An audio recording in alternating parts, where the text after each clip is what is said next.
So thank you for joining us. I'm Shalene Title. I'm one of the commissioners with the Cannabis Control Commission. I'm Sean Collins, the Executive Director of the Commission.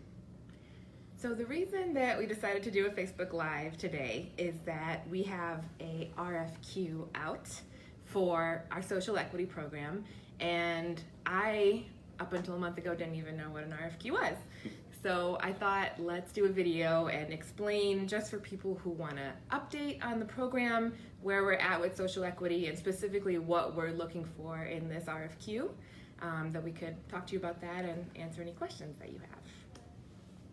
So I think a good place to start is actually what is an RFQ, and it's a procurement vehicle that the Commission's chosen to use specifically for this program with a real eye toward making sure that we have a very complete list of vendors that we can choose from as we continue to build out and really meet the vision of what this social equity program is for the Commission standpoint, but also what it can be really across Massachusetts. So an RFQ is a request for qualifications. It is again a procurement tool available to public entities like the Commission to identify a list of qualified vendors.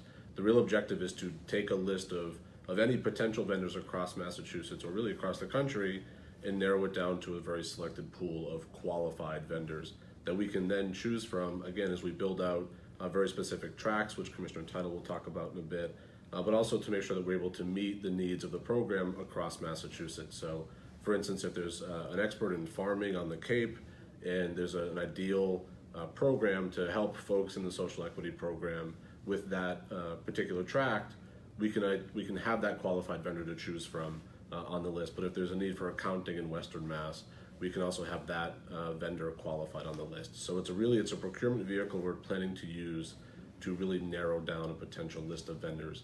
We're not intending to contract with any one particular vendor through this procurement. That's kind of the next step after we have that qualified list. So I think it's a really innovative way for us to take this program, narrow it down a bit, but then give ourselves some flexibility to work with a lot of people as we build this program out. So social equity program in general, you can find everything about it if you go to masscannabiscontrol.com, and at the top you click on social equity program. You can find all of the details, you can find the presentation that was given to the Commission, and you can find the RFQ there if you click on the tab all the way on the right, request for qualifications. But very broadly speaking, Massachusetts has a social equity program that is the first in the nation as far as a statewide program, and it's designed to create pathways from people who are in communities disproportionately harmed by prohibition to the legal marijuana industry. And so the primary way that we interpreted that is to provide technical assistance and training. So how do you start a business? How do you work in a business? And that's what this program is all about. The most important thing to us when we were taking feedback was to make sure that we specifically heard from people from those communities. And they were really clear with us that they didn't want a one-size-fits-all program. And so that's why we created 4 different tracks. The first one is the entrepreneur track. So how do you navigate the application process? How do you look for funding? How do you deal with your tax issues? How do you write an operations plan? Those kinds of entrepreneur issues. We also heard that there were people that were looking for jobs starting from the entry level or the re-entry level. So if you're just starting out, this is your first job, what kind of skills do you need? And then in between, there's 2 other tracks. There's the core track, that's for management level in a marijuana business, and then ancillary. So if you have trade skills or you have professional skills like accounting or technology, how can you transfer those to the legal cannabis industry? And so what we're looking for is vendors who can develop a curriculum and provide training, both in person and online on YouTube or other web platforms, to provide this kind of assistance.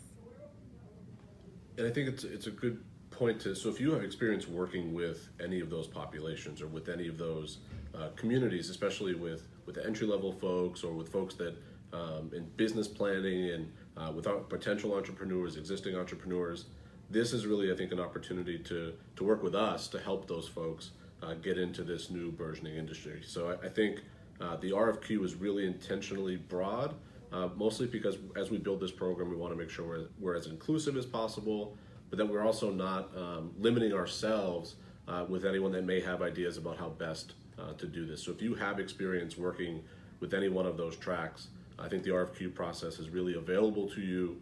And also, we've gotten a lot of questions from folks about what the commission's real vision is and what the plan is. And I think we put that question right back to folks as well to say, what do you think this vision should be? And how can you help us build this out? So again, the RFQ process is really intentional as far as getting folks in to help us work with any one of those tracks as we really try to meet the needs of folks across Massachusetts. So again, just another plug for the RFQ there. And I think because we've gotten so many questions too, and I don't know, Commissioner Tuttle, if you want to kind of segue into the dates of the RFQ at this point. We've gotten a lot of questions, and I think we want to be able to answer them.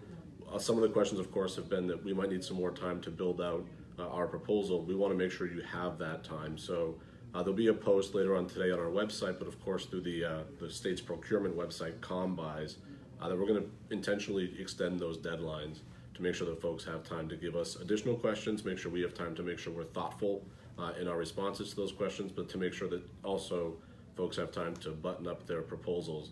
So the dates to look for, of course, the original due date was, I think, July 25th. We're going to push that out to September 7th. September 7th. We'll get questions back to folks in hopefully the second to last week of August, August 23rd. But really the key date that matters for folks thinking about putting in a bid for the RFQ is September 7th. And those of you who have already submitted questions, of course, those will be answered. And then in that same spirit of making sure this process is as open and fair and equitable as possible, in accordance with our mission statement and everything else that we do, I want to encourage people who have never used Combis before and never applied for a state contract before to consider this. I think that by definition, people who have experience working with the marijuana industry don't have experience working with state governments before. So we understand that. And think about really the skills that you would like to see for people who are providing this training. And if you have those skills, then you should apply. I was thinking we could just briefly go through the application and the elements of it.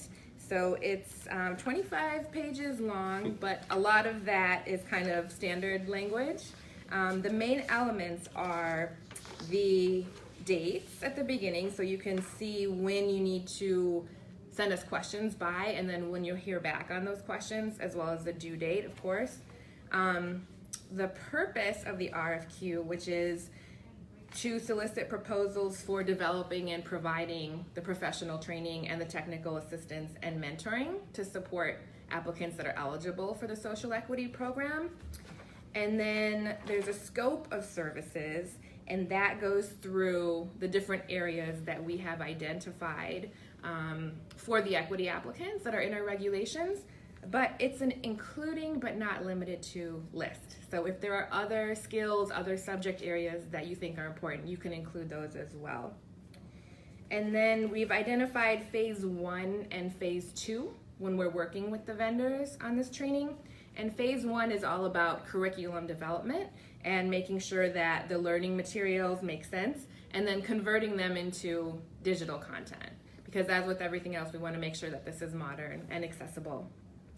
And then phase 2 is about matching the applicants with the trainers for the technical assistance and for the mentoring. And as the applications come in and we can see what kind of volume that we have, we'll be able to do that matching as part of phase 2. And then you can see the elements of the report. So you can apply in 2 ways. You can either apply through Combis, or you can fill out the forms and email them to us directly, cannabiscommission@state.ma.us.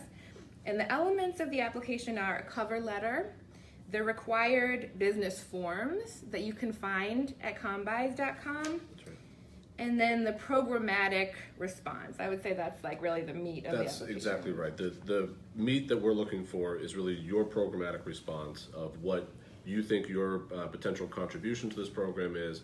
Obviously your experience that you may have in this space, either developing a curriculum, working with some digital content. That's really where we're going to spend the most of our time evaluating a response. Not to suggest that the other stuff is not important, but largely boilerplate in template forms. The programmatic response is where you can really share with us your valuable experience that we can leverage and hopefully use as we build out this program. So some of those questions are, what will your curriculum entail? How long will the development take? What kind of experience do you have working with minorities, veterans, and other disproportionately impacted communities? And what's your experience with providing these kinds of trainings? And then the fun part about being open and transparent about everything is that our evaluation scheme is right here. So you can read exactly how the applications will be scored, and you'll know just how that process will go.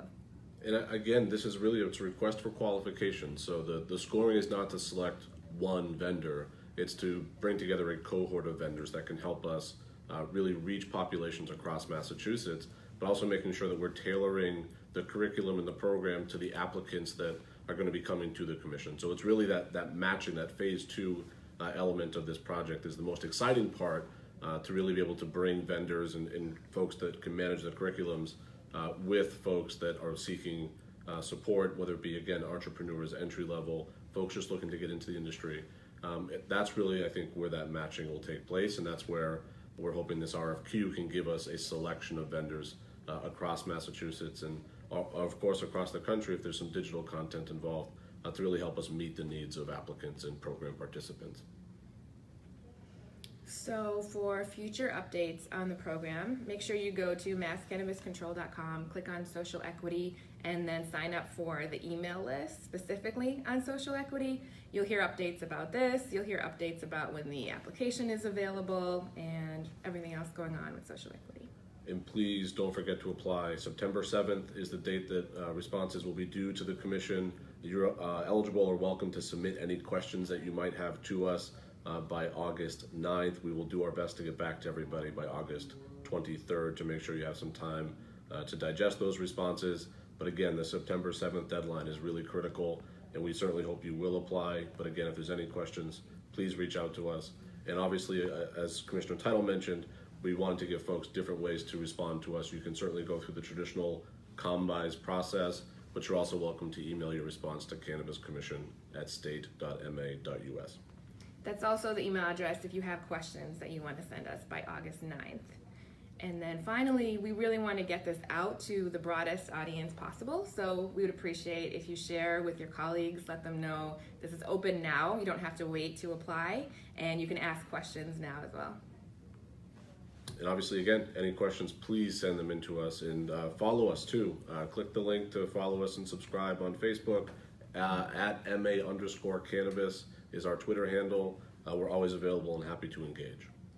Thanks a lot.